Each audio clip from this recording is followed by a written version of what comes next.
نماز کو پڑھنے کے بے شمار فضائل و برکات ہیں، اسی طریقے سے نماز کو درست کرنے کے بھی فضائل و برکات ہیں۔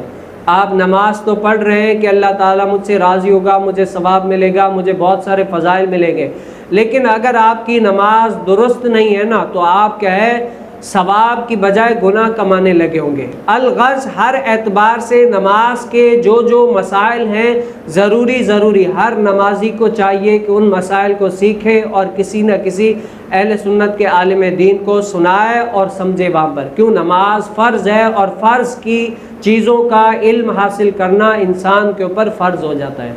تو اسی طریقے سے نماز کے بارے میں بھی سیکھنا لازمی ہے۔ آپ پتہ ہے نماز کے اندر کتنی ہڈیوں کے اوپر سجدہ کیا جاتا ہے، ہڈیوں کے اوپر، تو اس کے بارے میں یعنی سجدے میں کتنے اعضاء، سجدہ جو ہے نا کتنے اعضاء پر کرتے ہیں، آپ کو یہ شاید پتہ ہو کہ سجدہ کتنے اعضاء پر کرتے ہیں، اور بہت سارے ایسے لوگ ہیں آپ ان کو دیکھا کریں وہ کیسے طریقے سے سجدہ کرتے ہیں، لیکن نبی کریم صلی اللہ علیہ وسلم نے کیا ارشاد فرمایا، رضی اللہ تعالیٰ عنہ سے مروی ہے کہ نبی کریم صلی اللہ علیہ وسلم کو، کیا ہم نبی کریم صلی اللہ علیہ وسلم کے ساتھ تھے، ہم نے نبی کریم صلی اللہ علیہ وسلم کو ساتھ دیکھا کہ حضور علیہ السلام 7 اعضاء پر سجدہ کرتے تھے، کتنے؟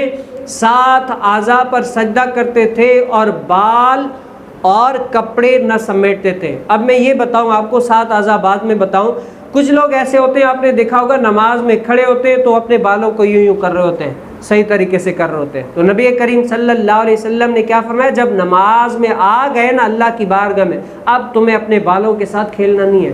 اور اسی طریقے سے کچھ لوگ ہوتے ہیں اپنی کپڑوں کو صحیح کر رہے ہوتے ہیں، یوں ایسے کر رہے ہوتے ہیں، یعنی بالکل صحیح طریقے سے۔ ہاں اگر جسم کے ساتھ کپڑا چپک جاتا ہے تو جلدی سے اگر نکال لیا تب صحیح ہے، لیکن ان میں ہی لگے رہنا، نماز سے ہٹ کر دوسری چیز میں مشغول ہو جانا، تو نبی کریم صلی اللہ علیہ وسلم نے فرمایا ان چیزوں کو ترک کر دینا لازمی ہے، بال اور کپڑوں کے ساتھ کھیلنا نہیں ہے۔ اور 7 اعضاء کون سے ہیں؟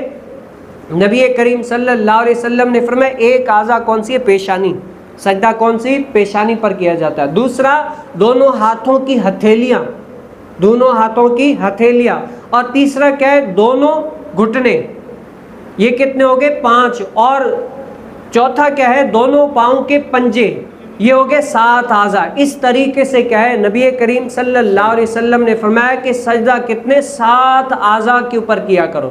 لیکن آپ نے کچھ لوگ ایسے دیکھے ہوں گے کہ نماز میں جب آتے ہیں تو وہ پورا کا پورا یوں بازو جو ہے نا یوں بچھا کر سجدہ کرتے ہیں ایسے، تو یہ نبی کریم صلی اللہ علیہ وسلم نے اس طریقے سے منع فرمایا کہ جب آپ نے دیکھا ہوگا کتا بیٹھتا ہے نا تو یہ کتا پاؤں اس طریقے سے پھیلا کر بیٹھتا ہے، تو نبی کریم صلی اللہ علیہ وسلم نے فرمایا اس طریقے سے تم نہ کرو، بلکہ یہ حدیث مبارکہ بھی انشاءاللہ عز و جل آگے آئے گی۔ الغرض بات کرنے کا مقصد کیا ہے کہ نبی کریم صلی اللہ علیہ وسلم نے فرمایا کہ 7 اعضاء کے اوپر کیا کرو؟ تم سجدہ کرو، اور اس طریقے سے کرو گے تو نبی کریم صلی اللہ علیہ وسلم کے بتائے ہوئے طریقے کے اوپر میرا اور آپ کا کیا ہوگا؟ عمل ہوگا۔ اللہ تعالیٰ سے دعا ہے کہ اللہ تعالیٰ مجھے اور آپ کو بھی نبی کریم صلی اللہ علیہ وسلم کی اس سنت کے اوپر بھی عمل پیرا ہونے کی توفیق نصیب فرمائے۔